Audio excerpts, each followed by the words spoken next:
आणि आपली आजची आभीती पण अशाच एका बंगल्याविषयी आहे आणि ती मला सेंड केली आहे उमेश काटकरने. आता उमेश ज्या ठिकाणी ज्या कॉलनीमध्ये राहायचा त्या रस्त्यावरच एक बंगला होता. उमेशने तो बंगला लहानपणापासून पाहिला होता, कारण लहानपणी असताना त्या बंगल्याचं काम सुरू झालं होतं. तो बंगला अर्धाच कंप्लीट झाला असेल, पण तेवढ्यात काही कारणाने ते काम थांबलं आणि आत्ता उमेश 35 वर्षाचा आहे. सो लहानपणी त्याने त्याच्या घरच्यांकडून त्या बंगल्याविषयी खूप सारं बोलणं ऐकलं होतं, पण त्याला तेव्हा काही त्यांचं बोलणं कळालंच नाही. त्याच्या घरचे फक्त त्याला एवढंच सांगायचे की जर का तू तिकडे गेला तर याद राख. त्याला त्याचे घरचे त्या बंगल्याच्या आसपाससुद्धा फिरकू देत नव्हते. त्याला काय, त्या कॉलनीमधले कुठलेच पालक आपल्या चिल्ड्रन्स लोकांना, लहान मुलांना त्या बंगल्याच्या शेजारी पाजारी जाऊ देत नव्हते. आणि उमेशला तेव्हा खूप राग यायचा. तो त्यांना कारण विचारायचा की का मला तिकडे जाऊन देत नाही. आता लहान मुलं तुम्हाला तर माहिती आहे की ती क्युरियस असतात. सो उमेशचे जे पॅरेंट्स होते ते त्याला कसले तरी कारण सांगून गप्प करायचे. पण आता उमेश 34-35 वर्षाचा तरुण झाला होता आणि तो लहानपणापासूनच खूप क्युरियस होता. त्याला जसं कळायला लागलं तसं त्याला त्या बंगल्याविषयीची माहिती कळायला लागली की हा एक भूत बंगला आहे. पण तो आतमध्ये त्या बंगल्यामध्ये कधीच गेला नव्हता. त्याला जायची खूप इच्छा होती, बट काही ना काही कारणाने तो आतमध्ये जाऊ शकत नव्हता. म्हणजे तशी वेळच आली नव्हती. त्याला वाटायचं की ह्या सगळ्या फक्त अफवा आहेत, बाकी काहीच नाही आहे. कारण तुम्हाला माहिती आहे आपल्या इंडियामध्ये एखादं ठिकाण जर बंद पडलं असेल तर 4 लोक जे बोलतात तीच 8 लोक बोलतात की हा बंगला भूत आहे, याला भूत दिसलं आणि याला ते दिसलं. हे अफवा व्हायला काहीच वेळ लागत नाही. तसाच हा बंगला आहे हे उमेशला वाटत होतं, पण उमेश चुकीचा होता हे तुम्हाला पुढे व्हिडिओमध्ये कळेलच. पण त्याआधी तुम्ही जेथून कुठून उठून बसून हा व्हिडिओ पाहत असाल, सबस्क्राईब करायला विसरू नका आकाशवाणी हॉररला, कारण आपल्या चॅनलला जवळजवळ 80% लोकांनी सबस्क्राईब केलेलं नाही आहे. फक्त 20% लोकांनी सबस्क्राईब केलं आहे. सो आता तुम्ही सबस्क्राईब बटनवरती क्लिक केलं आहे असं मी गृहीत धरतो आणि त्या भूत बंगल्याच्या कहाणीकडे जातो.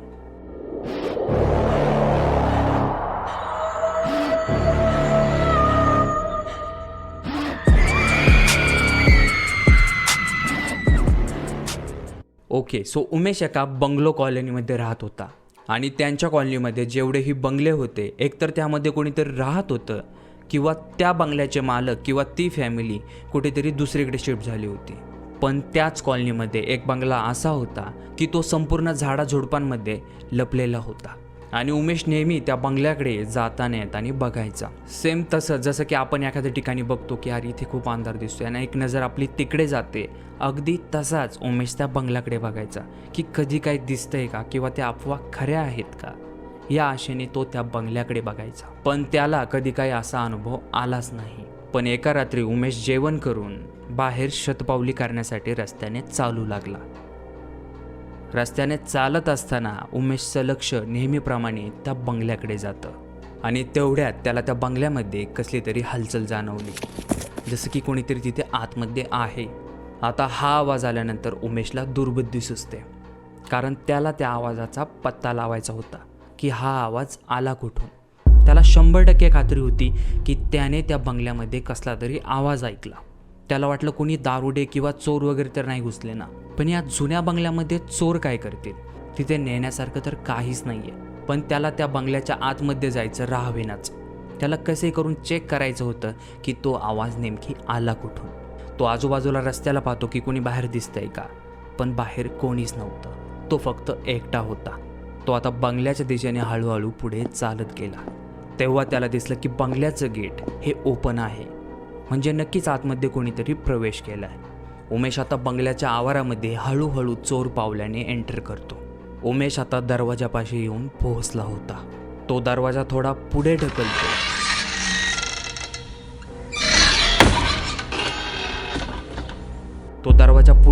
आणि त्याला जाणवतं की हाही दरवाजा लॉक नाही आहे, म्हणजे नक्कीच आतमध्ये कोणीतरी आहे. तो आपल्या फोनची फ्लॅशलाईट लावतो आणि इकडे तिकडे बघतो. तेव्हा त्याला दिसतं की त्या दरवाजाच्या शेजारीच एक कुलूप पडलं आहे. एक असं कुलूप ज्यावरती लाल काळे धागे मारलेत, ज्यावरती हळदी कुंकू टाकले, असं कुलूप जमिनीवरती पडलं आहे, तेही ओपन. उमेशने असं लॉक, असं कुलूप कधीच बघितलं नव्हतं. हे कुलूप खूप जुन्या काळातलं वाटत होतं.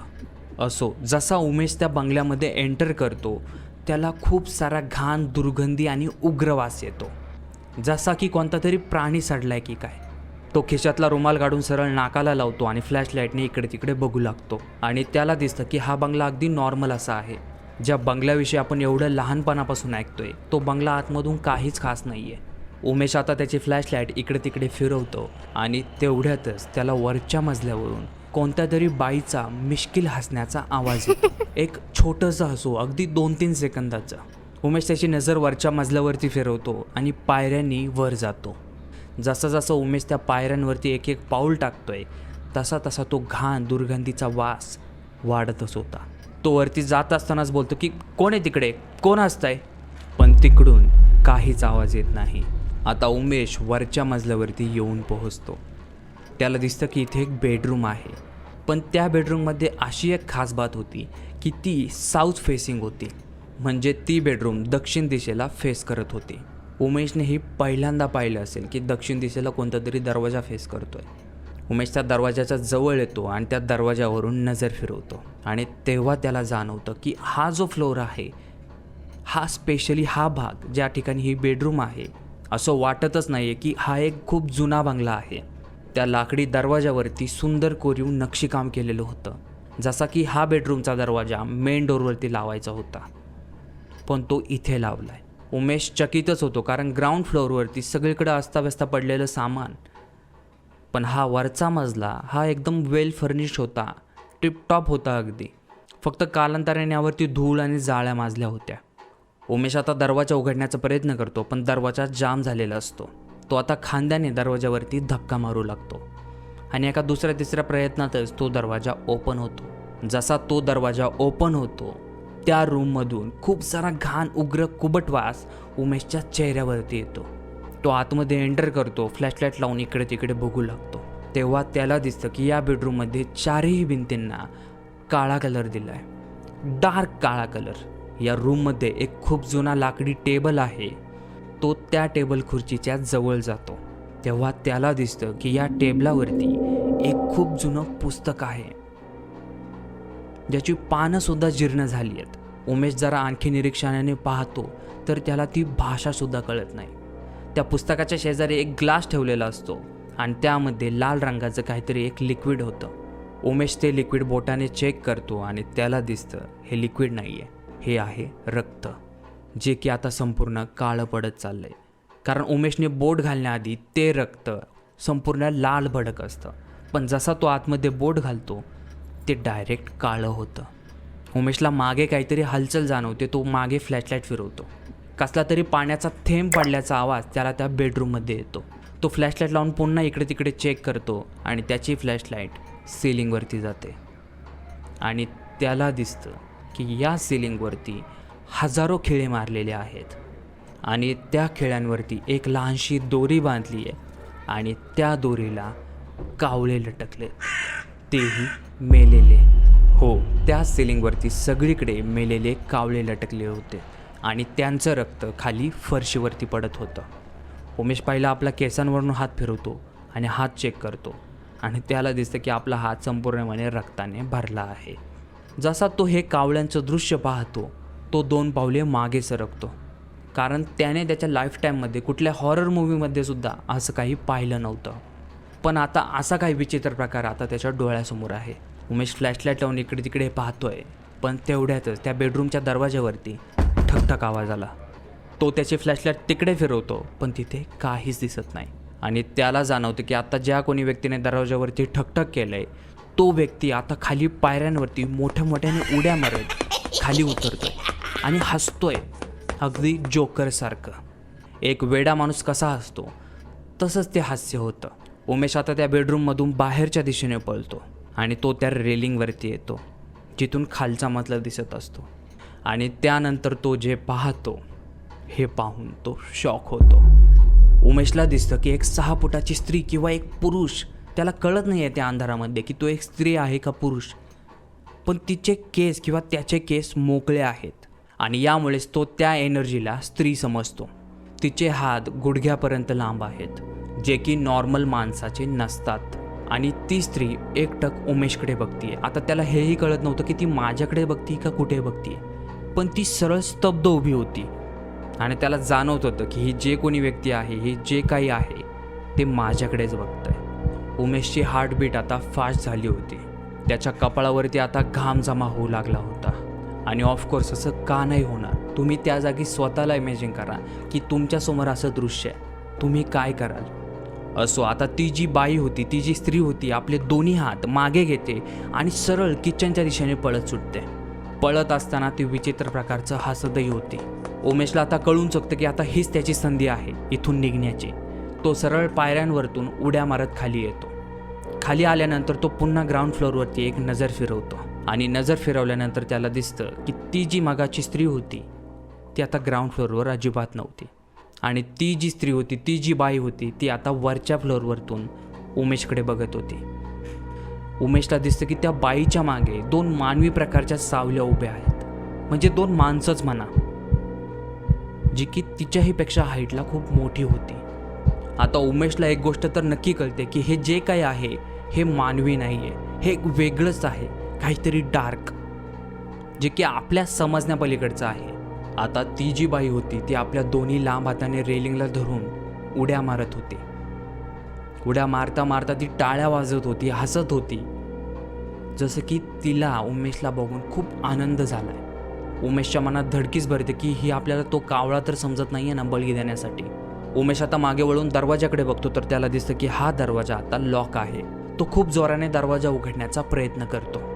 आता इकडे उमेश दरवाजा उघडण्याचा प्रयत्न करतोय आणि त्याला पाठीमागून एक आवाज येतो, त्याच बाईचा. ती बाई पायऱ्यांवरतून जोराजोरात उड्या मारत खाली उतरत असते आणि हे त्याला चांगलं दिसतं कारण तो तिरक्या नजरेने तिकडे पाहतच होता. आणि त्या बाईचा उड्या मारण्याचा आवाज आता जवळजवळ येत होता. उमेश आता जीवाच्या आकांताने त्या दरवाजाला उघडण्याचा प्रयत्न करतो आणि फायनली तो दरवाजा उघडतो. आणि जसा तो दरवाजा उघडतो उमेश दरवाजाच्या बाहेर उडी टाकतो. उडी टाकल्यानंतर फक्त एका सेकंदाचा मिस झाला. ती बाई त्याच्या मागेच होती. उमेश मागे वळून त्या बाईकडे बघतोय. त्या बाईचा चेहरा आता उमेशला दिसत होता. तिचे केस मोकळे सोडलेले दिसत होते. तिचे ते डोळे ज्यामध्ये फक्त पांढऱ्या कलरची बुबळं होती. तिच्या कपाळावरती कुंकू लावलेलं होतं आणि गालावरती कसले तरी टॅटू कोरलेले होते. उमेश जसं हे पाहतो तसा त्याच्या काळजाचा ठोका चुकतो. पण त्याला हे कळत नाही की ही बाई फक्त दरवाज्यातच का थांबली आहे, दरवाजाच्या बाहेर का नाही येत. आणि तेव्हा त्याला लगेच कळतं की ही जी बाई आहे ही बंगल्याच्या दरवाजाच्या बाहेर येऊ शकत नाही. ती बाई आता उमेशकडे बघून खूप विचित्र प्रकारे रडत होती. 2 सेकंद रडणं आणि 3ऱ्या सेकंदाला हसणं असं काहीचं तिथे चालू होतं. उमेश पूर्ण हिंमत एकटवतो आणि त्या दरवाजाला लाथ मारून बंद करतो. तो ते खालचं कुलूप उचलतो आणि दरवाजा कसल्या तरी तारेने लॉक करून टाकतो. जसा तो दरवाजा लॉक करतो तसा तो मागे मेन रस्त्याने पळत सुटतो. मेन रस्त्यावरती आल्यावर पुन्हा एकदा तो त्याची नजर त्या बंगल्यावरती फिरवतो आणि त्याला दिसतं की त्या बंगल्याच्या गॅलरीमध्ये 3 सावल्या उभ्या आहेत. त्या 3मध्ये ती एक स्त्री होती आणि मागे 2 पुरुष होते. ती बाई तिथेही उड्याच मारत होती आणि दुसऱ्या क्षणाला ते तिघेही तिथून गायब झाले. उमेश आता आपल्या कपाळावरचा घाम पुसत सरळ घराकडे धूम ठोकतो आणि जाता जाता तो स्वतःलाच बोलतो की आता कळालं मला कारण की हा बंगला बंद का आहे, या बंगल्यामध्ये कोणी राहायला का येत नाही.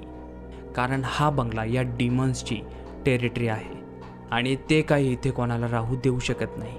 आता त्या रात्रीनंतर उमेश पुन्हा कधीच त्या बंगल्याकडे वळून बघतही नाही.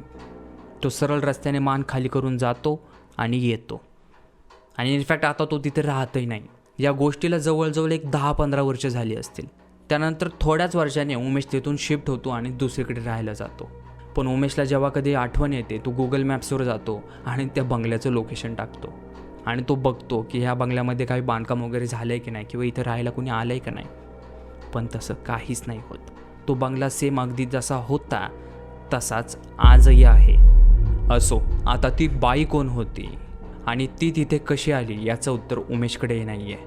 त्याला फक्त एवढंच कळालं की हा बंगला ज्याच्या नावावरती आहे तो माणूस बंगालचा आहे. बट मला असं वाटतं की शैतान मूवी जर तुम्ही पाहिला असेल त्यामध्ये आर माधवनचा जो रोल होता तोच रोल त्या बंगल्यामध्ये त्या बाईचा दिसतोय. तीही कसली तरी तांत्रिक वगैरे असेल. असो, हा जर व्हिडिओ तुम्हाला आवडला असेल नसेल तरीही तुम्ही लाईक शेअर सबस्क्राईब करू शकता आकाशवाणी हॉररला. आणि आता भेटूयात पुन्हा एका नवीन आपबीतीमध्ये. पण जाण्याआधी एक प्रो टिप, रात्रीचं कुठल्याही अननोन भूत बंगल्याकडे अजिबात बघू नका. Peace out.